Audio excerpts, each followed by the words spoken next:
Hey guys, wanted to do a quick overview for you guys of different grass species in Florida. So a lot of people say that St. Augustine's the best. Some people say Bermuda's better.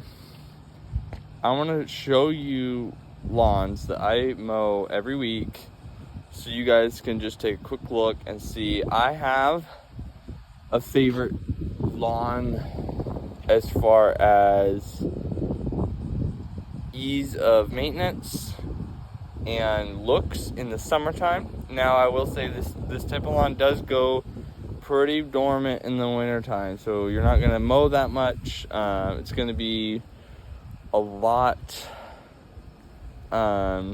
less maintenance, but you can overseed it with ryegrass, so that always looks nice. So I'm going to switch you guys around and I'm going to show you guys a couple different species of grass, how they look, what their maintenance schedule looks like. So I'm going to flip you guys around and then show you. Alright, so this is my yard. And we have Bahia grass. Now, am I biased because this is my yard saying this is my favorite type of grass? Or favorite lawn? Yes, I am a little biased, but this stuff it's just so dark green. So dark green. So now the thing people hate on with this grass a lot is how thin it is. Well, okay, take a look here. I mowed this yesterday. You take a look at that. I personally think that looks pretty thick. Now, I'll show you guys.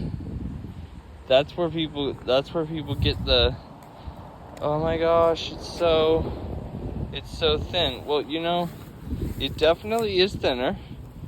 I mean, it's thinner than your St. Augustine, right? But it's darker green with, right now I've done like only one application of fertilizer. And especially when you get these little clovers, it thickens up really nice. So, that's the scoop. And another thing is about this grass, it does not like the shade. We have it under a giant oak tree, in a couple sections. This other section is a mix of St. Augustine and weeds. But so it is thinner under the tree, directly under the tree. But this front strip, I'm telling you guys, I really, really like this grass. I mean, I just mowed this yesterday. As you can see, it looks really nice. So I'm gonna take you guys over to my next. Okay, so the next lawn we're going to here is right next door to me, and we're gonna check out the Bermuda section on this lawn. So a lot of people, again, it's another grass people hate on it. I don't know why, but they do. They really do. Again, probably because if it's not maintained properly, it's gonna be thinner. So I'm gonna switch you guys around here and show you this Bermuda. Okay, so here's our Bermuda. It's fluffier and thicker than your Bahia grass. Way thicker. Especially in these areas. Now, this client, I don't know how many applications of fertilizer that have been put on this, and it's just this one section that she has that's nice Bermuda. Then obviously she's got this patch of weeds, but this section of Bermuda is nice. I'll show you another section. But it's got some St. Augustine mixed in there. So basically, but this is on a schedule. She has pest and I think fertilizer and everything. She's got a whole, she's been trying to figure out this yard for a while. So basically, that's the scoop on this, guys. The Bermuda needs nutrients. I have another client who he has Bermuda like on most of his lawn, but he gets it treated by TruGreen. So it's like and it looks great, but he's got a lot of treatment on it. So I can't give you guys a good example of what a Bermuda lawn would look like untreated. That's just one over there that I have seen treated. I know it gets treated, and it's nice, it's healthy, it's thick. I've got one more place to show you. This place has St. Augustine that's really good, and then it also has Bermuda grass. So I'm gonna walk you guys over here. The Bermuda grass in their yard is even better, but the thing is, again, they get it treated, I think at least once a month. I don't know exactly how often he comes, but I'll show you guys here. And it's gonna have a little bit of St. Augustine mixed in, but it shouldn't have a ton. So I'll flip you guys around for this one. This is, again, another patch of Bermuda, and then I'll show you guys their St. Augustine. Alright, so here's their Bermuda area.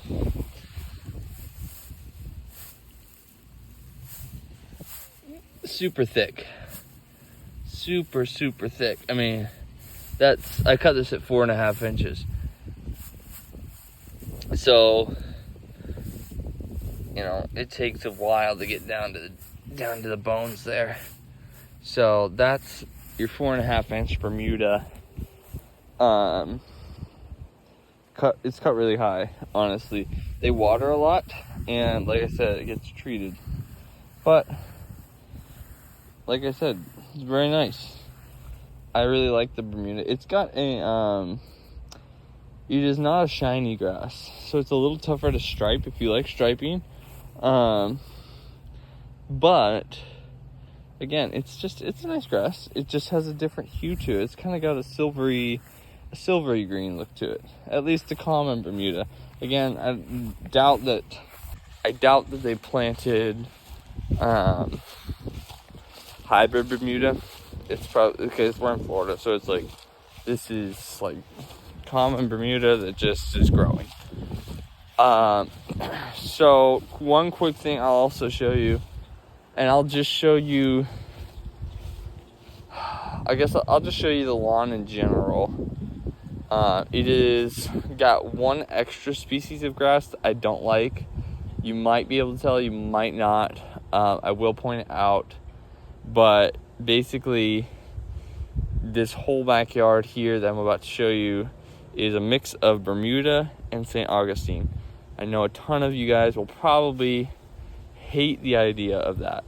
But I have to say, during the summertime when it's super hot and the St. Augustine can't take it, the Bermuda's fine. During the wintertime when the Bermuda's dead, your St. Augustine's fine. So it's like, it goes hand in hand with each other. It kind of works together. I know their blades look nothing alike, and it's kind of a little weird to have them as a mix, but I'll flip this around and show you guys the backyard here. Alright guys, this is it. I mean, this is her backyard. It's green, healthy. There's like, I think Milorganite. We did some Milorganite on part of the lawn. I tried to get as much as I could, but I don't think I did.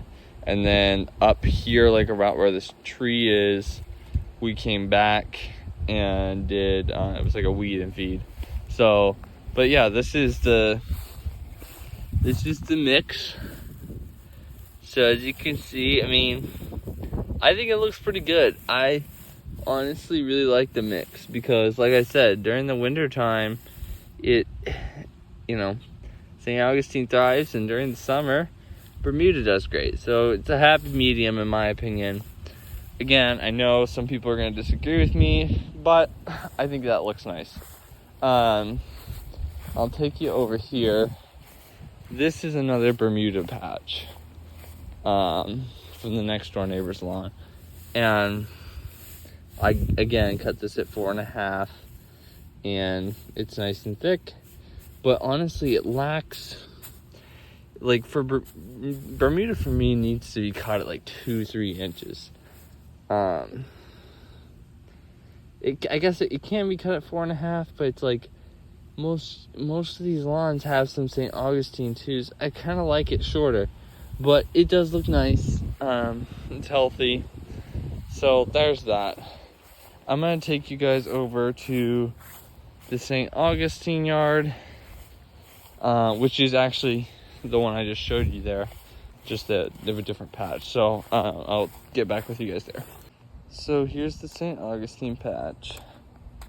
As you can see, it looks pretty nice, but it's dry. It's dry right now. I mean, I cut this at 4.5, and as you can see, I still got the stolons there. They're like way up. Like, what's the deal? So those roots aren't super far down, and you know, it's just looks a little bit dry. You can tell it could use some water. These people even water. They water. I know they water every week, and so it's just like, you know, it's dry. Nothing you can nothing you can do about it. But the Bermuda isn't looking dry, and under the shade tree here, super healthy, dark green St. Augustine. And yeah, a little bare patch there, nothing crazy. But yeah, this is St. Augustine, great for under the tree. Bermuda's not gonna be your shade grass. Like, it does not like shade. Your St. Augustine is gonna like shade, but it's gonna need more water. So if you choose St. Augustine, it's like Florida, guys. Florida is hot. It's so hot, and so many people, so many developers, they just choose, you know, oh well, I'll do St. Augustine on all my yards. Well, you know, it is one of the most common sods, but it's like, if you lay that down, you gotta water that thing every day for a week. Then you gotta water it every other, you know, it's just so much water, guys. By the time it's established, it still needs a couple days of water a week. It's just, it's so hard to really recommend St. Augustine unless you're in a place where you can water twice a week and you can pay for it, you don't care, you're totally cool with that, then that's cool. But honestly, the St. Augustine is not my favorite for the very reason that it takes so much nutrients. It takes so much, you know, I don't know, who knows how many times they've stopped and applied 15 different things to that lawn. You know what I've applied to my lawn? I've applied two applications of fertilizer. One, and this is over the whole time since we've had this stuff. 2 applications of fertilizer. What did I put? And then we did it's a product called Super Soil. It's like a natural fertilizer that has microbes, and they just multiply over and over and over to help your soil become better. So we did 1 application of that in the front yard. And guys, I gotta tell you, just look at it. I mean, look at that right there. I fertilized in the spring, and we're in August right now. And we barely water this. I mean, maybe once a week, and then whenever it rains, right? These guys over here, they're watering at least once a week, okay? And so it just makes more sense, guys, for Florida to do this. Like I said, unless you you're in somewhere where you can water more than once a week, it's like, this stuff is super great. I mean, it's low maintenance. I have it over here too. It's the Bahia. And again, yeah, it's not going to be as thick as your St. Augustine. But, and then this patch right here is a mix of St. Augustine and weeds. But honestly, I started cutting it higher, and it's starting to fill in a little bit. I'm actually really happy with some of these areas. You know, I think it's funny too. Like, this is super good. I don't mind this. And a lot of people are like, oh, I don't want those weeds. Well, there's like certain weeds I don't want, but like I don't mind like some of these. Like, you know, they're not like a super noxious weed, so I don't really, not really gonna bother myself with them, you know. I do have a couple, you know, got a couple bare spots, but those will probably fill in, you know. We'll probably do an application in the fall. Maybe I'll do an application in the fall. Honestly, I'm not really sure. Like, maybe I'll do one, maybe I won't. But that's the scoop, guys. I just wanted to show you guys a couple different lawns, a couple different grasses, and tell you what the deal with them is. So, just a quick overview.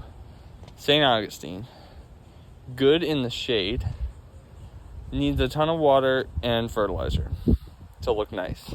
You're not gonna get a good looking St. Augustine lawn if you don't fertilize and you don't water. Unless you get lucky, you know. Bahia, low maintenance, low amounts of fertilizer, but in the wintertime, it's gonna struggle and you're gonna want to overseed with something. And in the shade, it doesn't really like the shade, but for it not liking the shade, guys, I mean, I just showed you, under our tree looks pretty good. So that's the scoop for Bahia. And then Bermuda, it absolutely hates the shade. If you have a ton of shade trees and you're trying to grow Bermuda, it's a struggle, okay? There's like one breed of Bermuda that actually would do, I'm gonna say okay in the shade, but it's gonna have to be pretty, like, only 50% shade. And it's a hybrid Bermuda. You're only gonna be able to find it somewhere, like, I think in Georgia. So unless you have the money to transport it and everything, and again, that type of Bermuda is gonna take a lot of maintenance. Common Bermuda is gonna hate the shade, and it loves the sun, and it's pretty low maintenance. Honestly, it takes very little water, and it doesn't take a ton of fertilizer. All the examples I showed you and all the examples I have of it, these guys do use fertilizer. They are using pesticides. So I can't give you a good example of what common Bermuda looks like untreated. But guys, that's just a quick overview on some of the Florida grasses.